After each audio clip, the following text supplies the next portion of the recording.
Harris County, y'all are starting to really piss me off and really disappoint me. This is already yet another story in a short amount of time that we're doing out of Houston, Texas.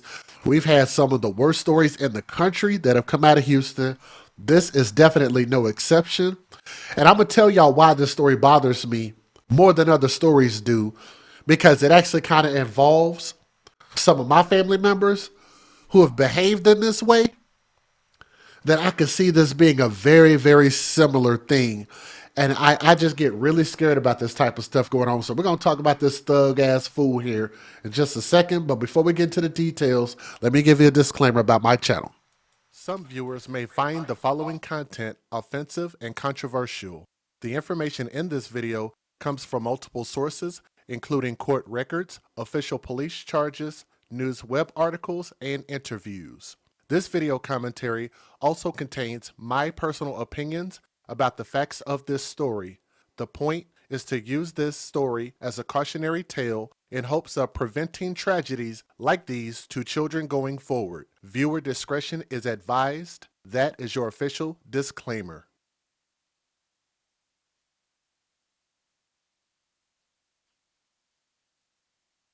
Sorry.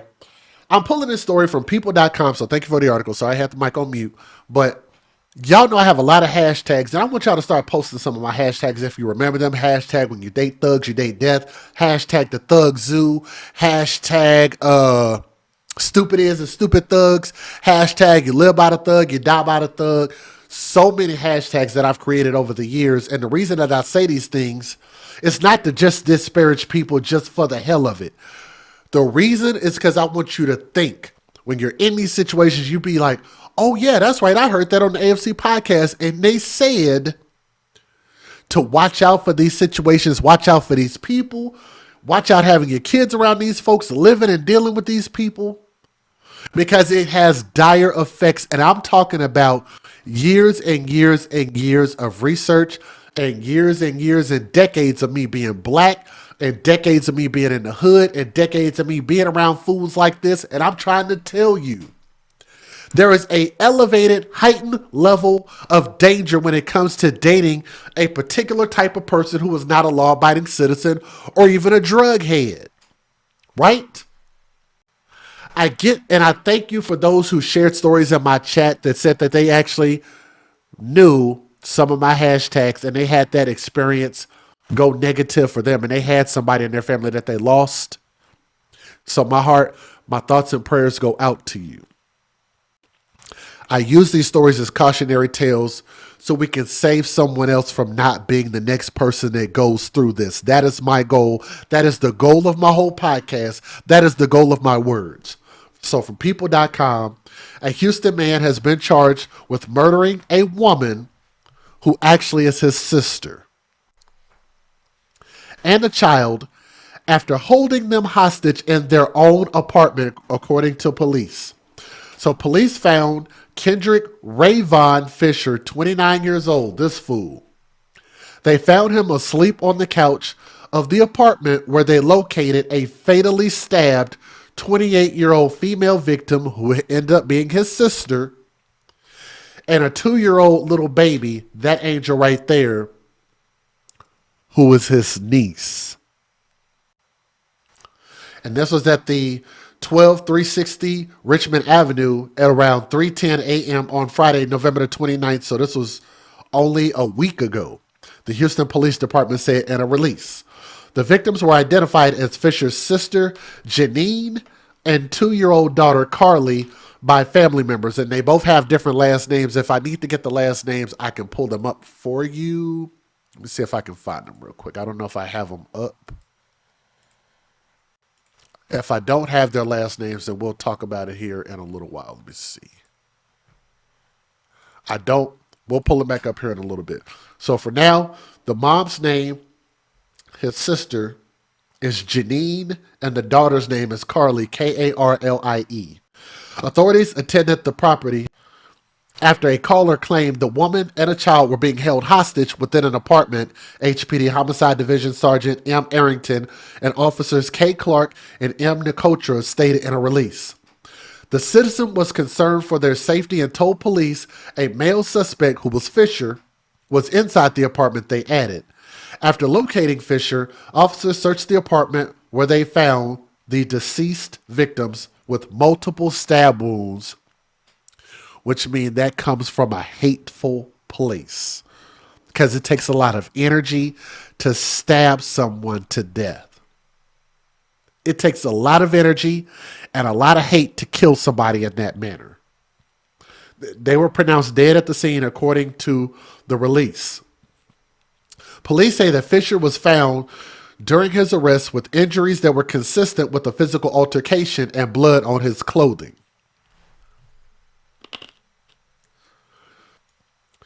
The suspect was charged with capital murder over the deaths of the two victims and booked into Harris County Jail. Of course, that's in Houston. According to jail records obtained by ABC 13 News, Fisher was released from prison after serving a 7-year prison sentence for armed robbery in December of 2023. His sentence was extended following a contraband offense while he was incarcerated, so he didn't even follow the jail laws. There appeared to be no tension between Fisher and his sister at the time of the murders. A neighbor of the family, Emmanuel Thomas, told ABC 13, "I don't understand hurting your own sister, hurting a woman, hurting another person, period. But what possessed you to hurt this baby? We could not see any red flags. This was just completely out of the blue, and Fisher has been denied bond," according to the police statement.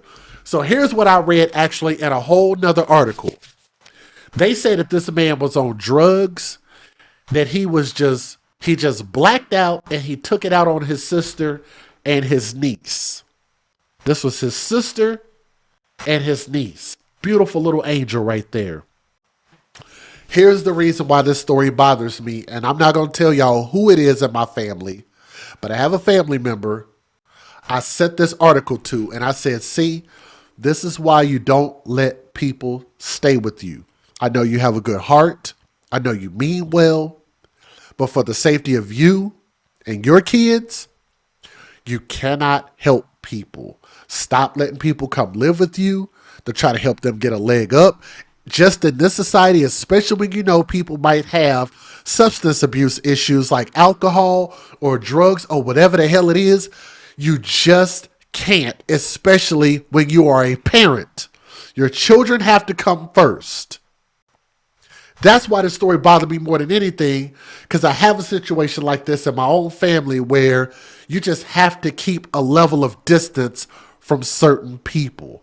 And it's sad that you have to do that, but the catch is that you have to do that for your own preservation and for your kids.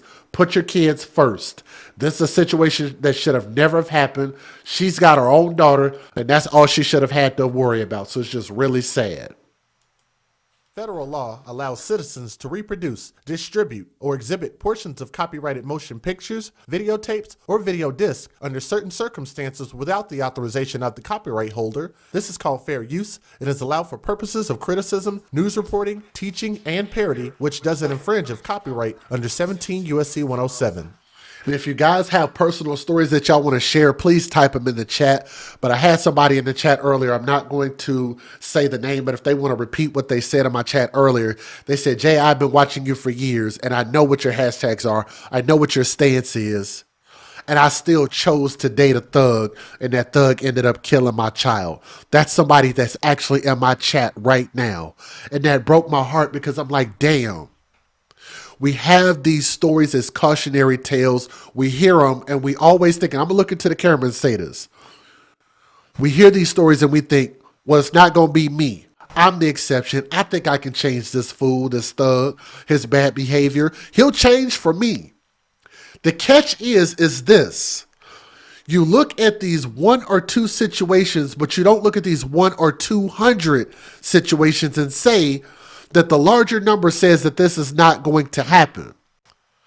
If you have 99% of people that it doesn't work for, why is it that we believe that we're going to be the 1% that it's going to work for?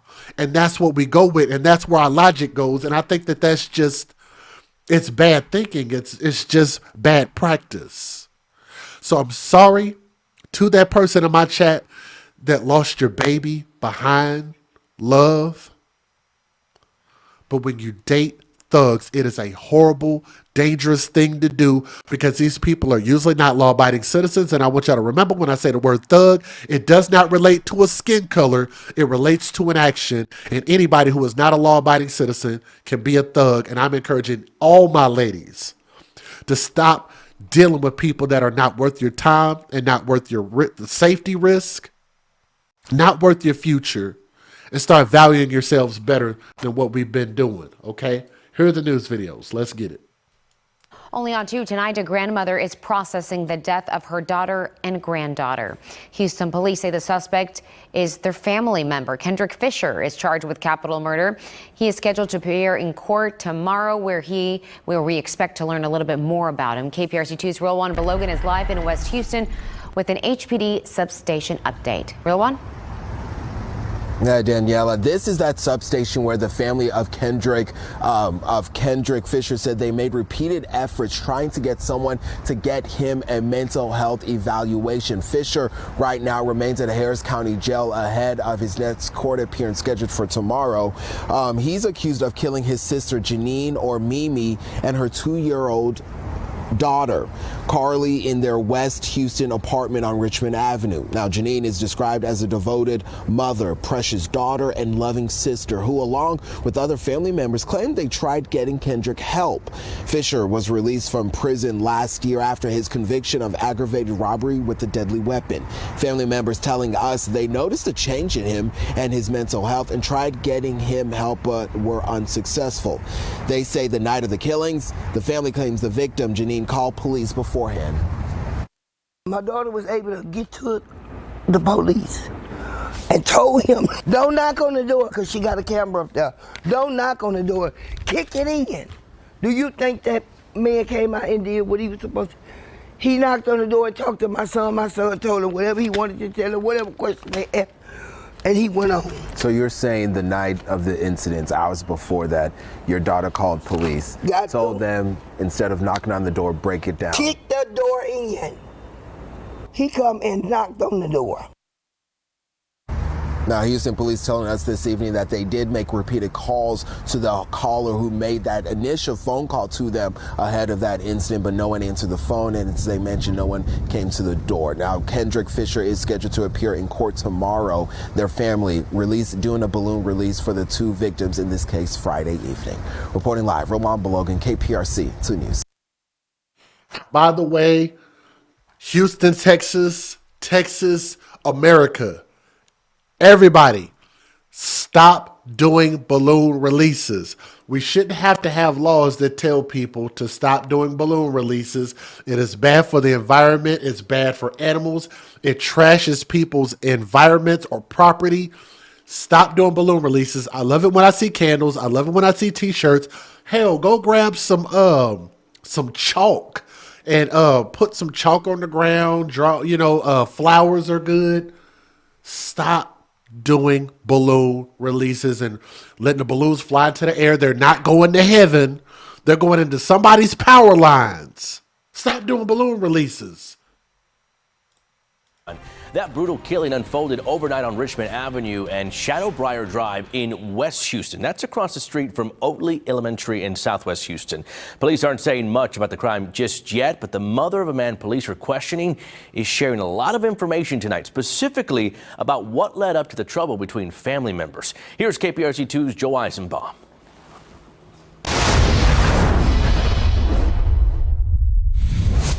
The day after Thanksgiving, police have not officially released a whole lot of information about this double homicide, but an incredible interview today from somebody who identifies herself as both the mother of the suspect and mother of the adult victim.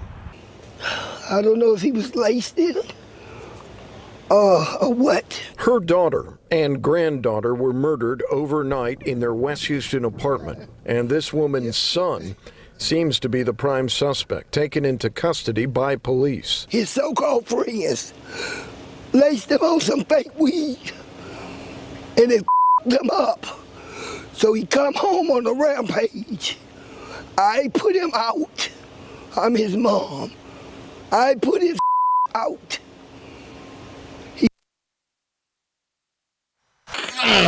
That's his mama? And she got on TV. Oh, my Lord. I know some of y'all about getting ready to unsubscribe to me. I'm so sorry.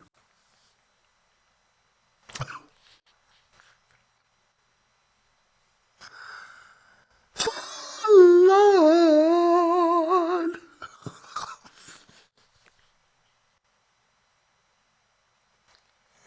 I know some of y'all about to hate me.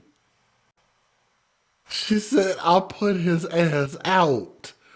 Why are you cussing? Why are you cursing, ma'am, with the news people? I just think that is classless. You shouldn't do that. She's grieving, man.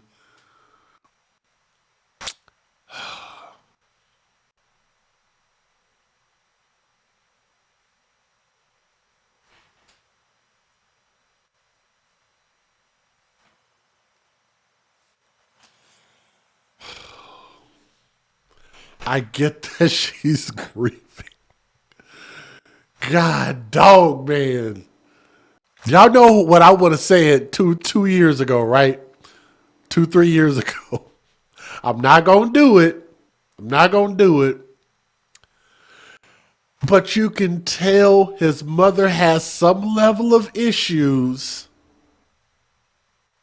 Sorry, but the apple don't seem far from where it fell from the tree. Because I want y'all to remember that her son, why she looks familiar like she's been viral on the news before, you know what she might have? Shout out to the High Power Podcast, by the way. She actually might have. But to be real with y'all, I actually know people that behave just like this. Y'all know that Sweet Brown is actually my personal friend. I've known Sweet Brown since I was 16 years old. And I'm going to tell y'all, that lady has been that way ever since the day that I've met her. Y'all remember Sweet Brown? Ain't nobody got time for that. Go look her up. I've known her since I was 16 years old. I am 41 years old to this day. And Sweet Brown has been that way ever since I can remember. So, with this being said, you can clearly tell that there are some things here that can kind of give you an idea, some hints that maybe this son of hers, you know what? Now that I think about it, that means that the woman who was murdered, that was her daughter.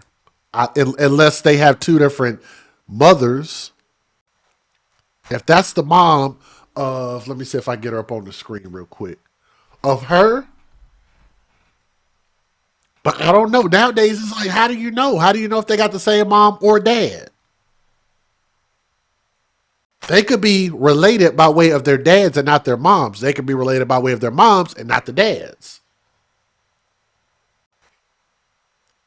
Because looking at them in the face, it's like they kind of look familiar, but they kind of look similar, but they kind of don't. You look at him, and then you look. Okay, let me stop.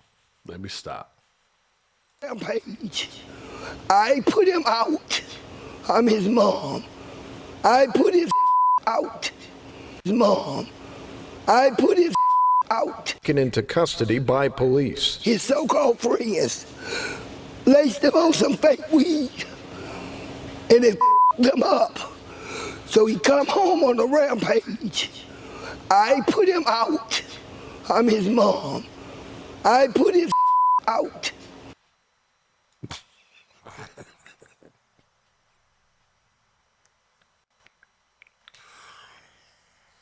So look at it like this.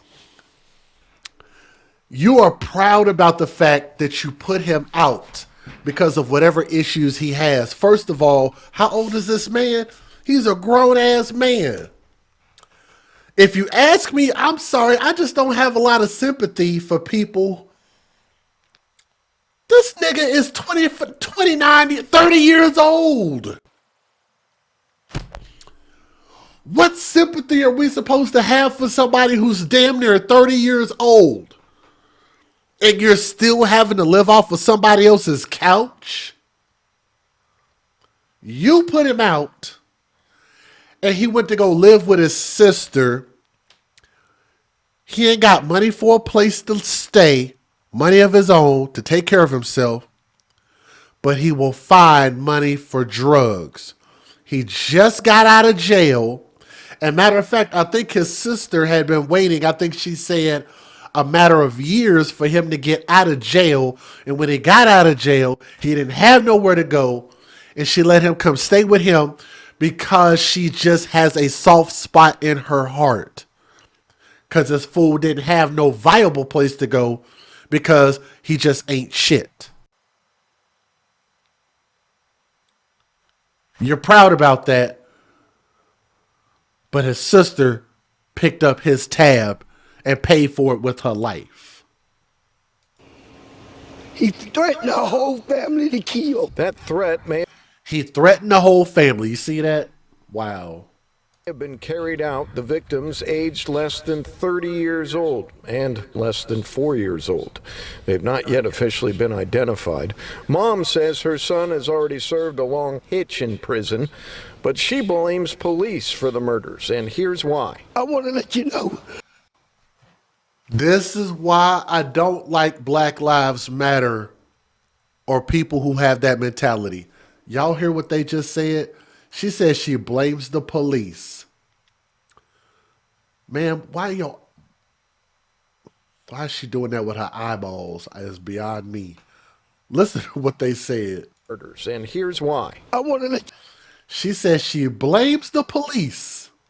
Son has already served a long hitch in prison, but she blames police for the murders. But she blames police for the murders, and but she blames police for the murders, and but she blames police for the murders, and but she blames police for the murders, and but she blames police for the murders, and Look, I've had a lot of Black Lives Matter people on my channel before. People in the past who used to support me, they don't support me now because they're just like, you know what, you diss Black Lives Matter, Jay, so we're not going to support you anymore. I get it. But I just have to stand on principle. I don't stand on a dollar. I stand on principle. And when I see something wrong, I've got to call it out. And the thing that I see wrong here is this is self-inflicted injuries, but you're pointing the finger at police who aren't even there. How do you blame the police for this? I repeated it. I kept playing the button. I kept hitting the button because I wanted y'all to hear that they said that she's blaming the police, but she's got to have a wonderful explanation, and I want y'all to hear the explanation. here's why. I want to let you know. The law failed me because he fought his mother Saturday. And I went to the courthouse, to the police station, and I got paperwork, family violence. We did all this paperwork stuff, but what?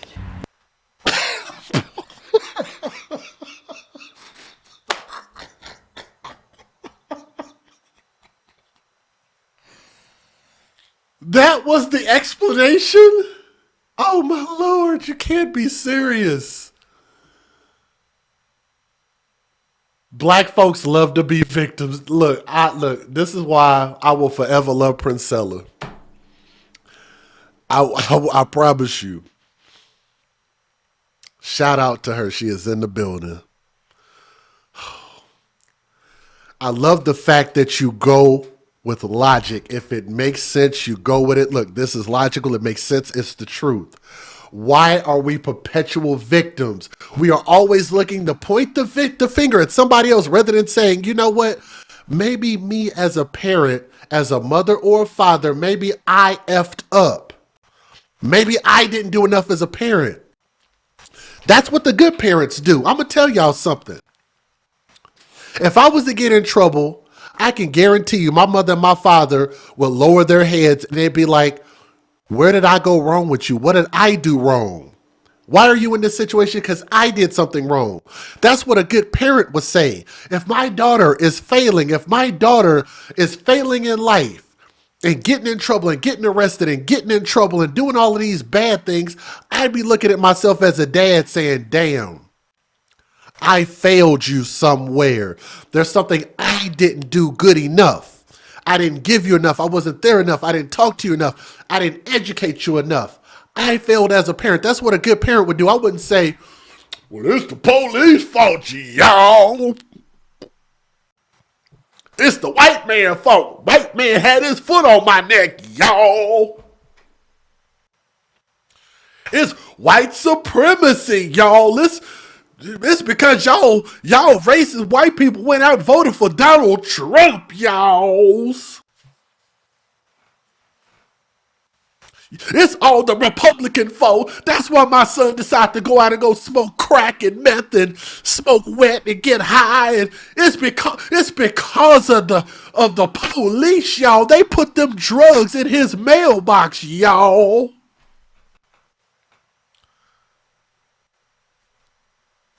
No accountability. And where does that get the black community? Where does that get the hood? Have y'all been to the hood lately? I go to the hood, and I'm going to tell you, I don't stay there alone. It's not a great place to be. You would think that you would feel safe around your own people. Hell no. Do you think I blame white people for white flight? No, I don't. The thing is, it's not about the color. It's about the action. Let me say that again. For those who might go right over your head. It's not about the color. It's about the action. And sometimes you associate the color with the action because there is a large number of actions coming from that color. Yes? Stereotypes don't mean a damn thing unless you are living those stereotypes. Why do people get mad about stereotypes when all you got to do is just not do the stupid shit that the stereotypes adhere to? It's just that simple. Let's go to my next video. Because I'm promise y'all, I'm not trying to make fun of that mother, of that grandmother. But what she said, thank you. What she said was just goofy. It was just a goofy thing to say. That's all. Within the last 2 hours, a man accused of murdering his own sister and young niece appeared in court. We told you about this first on Friday when the double killing happened. Ugochi Iloka joining us live outside the Harris County Criminal Courthouse with more disturbing details. And Ugochi, what was decided in the hearing today? Sherman, right now, 29-year-old Kendrick Rayvon Fisher will remain in jail after a judge decided to set a bond hearing for February 4th. We also learned in that court hearing that Fisher allegedly tried to attack his mom and sister before and also allegedly threatened to kill the family. Now, just a warning, the details we discovered about this case are very graphic. If you take a look at your screen, this is Fisher, who is now charged with the stabbing deaths of his sister and 2-year-old niece, facing a judge this morning. Now, authorities say Fisher's sister called a friend Friday saying her brother was acting crazy and refused to leave. According to the prosecutor, Fisher's sister was told to call 911 by that friend. The friend then showed up at her friend's apartment on Richmond Avenue to check on her. The prosecutor says the friend claimed to see Fisher there, blood in the bedroom, and the toddler's body in the closet. Court documents state when police later responded that same morning, they found Fisher asleep on the couch in the apartment with blood on his clothes. Here's what the prosecutor has to say about the murder suspect in this case. I did ask for no lower than a $3 million bond. Somebody with this little regard for human life, somebody that's willing to stab a 2-year-old to death, is not somebody we can have walking out into society. Yeah, just horrific allegations there. Also, investigators say that Fisher had injuries that were consistent with a physical struggle. Today, his defense attorney told me they will be looking into the state of his mental health before that bond hearing in the new year. Reporting outside the Harris County Criminal Courthouse, Ugochi Iloka, KHOU. The thing about mental health is why does it always matter so much that you know somebody has mental health issues after they do something bad to somebody, and you bring it up in order to try to lessen the amount of punishment that they're going to get when they finally go to court. Because I think that that's ass backwards. I think that you could have less of the consequences of their actions if you would take care of the mental illness before you get to this point, right? You knew he had problems. You knew he had issues. You knew that he was smoking crack and meth and whatever the hell he was shooting up. It was more than likely he's smoking wet. I don't know. It just seems like, I don't know if he's like a, because I know that's like a Texas thing, drinking lean. But I don't even think lean makes you psychotic and demonic to this point. I don't think it does that. I think that's more like those psychotropic things, like methamphetamines and wet cigarettes dipped in embalming fluid and shit like that. That's the type of people that behave like this. I've seen it, so I understand what it looks like. That is sad because this woman is a beautiful woman. If I could just make a personal assertion about that. But her little angel is even more beautiful than she is. Such a precious little angel, beautiful little smile. And I'm going to tell y'all, this pisses me off to the furthest point of pissivity. Because that little angel could have grown up to become anything. We knew what the mom grew up to become. We knew what she grew up to become. What was her little angel going to be? And we'll never know. And I think that's the real tragedy in life.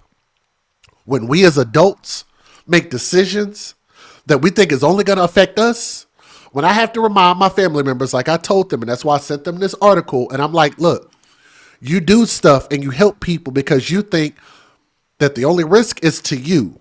But you got to remember, you got your kids there.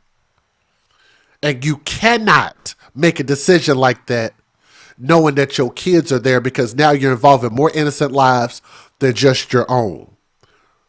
So you can't, as much as you want to help a family member, sometimes the best thing you could do is not to deal with them. And it's just that simple. So to Carly, her last name is Watkins, let's go back, young princess, R.I.P. To your mother, I wish her an R.I.P. as well, because I know her heart was probably in the right place. I've seen sisters behave that way before. It's like you want to help. It breaks your heart. It makes you sad because you're just like, man, I don't want to see my family member out there in the streets and somebody do something to my family member. So let me give them a place to stay and maybe they'll get their stuff together. But these drugs, they love their drugs more than they love themselves and more than they love their own family members. And until they decide to make a change, you can't help people like that. You just have to stay away from them, get them in some drug rehab, or let professionals deal with them. But don't put them inside your house, especially when you got kids, okay? Thank you guys very much for listening to the story. From my heart to yours, thank you.